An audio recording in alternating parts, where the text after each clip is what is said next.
अभी देखिए मेरा रियल अकाउंट है, नाम पढ़ ले, नाम अहमद नाम है मेरा, अकाउंट आपके सामने है। और ये देखिए चार्ट है पूरा, जिसको रीड करना पड़ता है, देखना पड़ता है। ऐसा नहीं है बस तुक्का मारा और ट्रेड ले ली। अब आपके चार्ट्स में ये चीज़ें होंगी ही नहीं, ठीक है, ये चीज़ें होंगी नहीं। लेकिन मैं प्रॉपर तरीके से चल के फिर मैं ट्रेड लेता हूँ।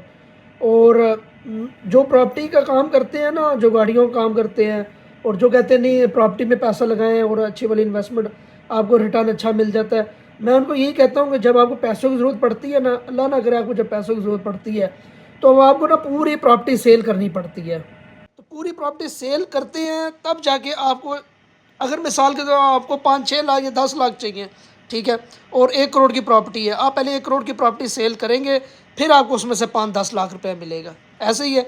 अब इसमें क्या है, एक तो प्रॉफिट होता है वो मैं निकाल लेता हूँ। मिसाल के तौर पर मुझे 1 लाख 2 लाख की ज़रूरत है, मैं पूरा 60,000 को नहीं तोड़ूंगा, मैं उतने ही पैसे निकालूंगा जो मेरे लाख रुपए बन सकेंगे।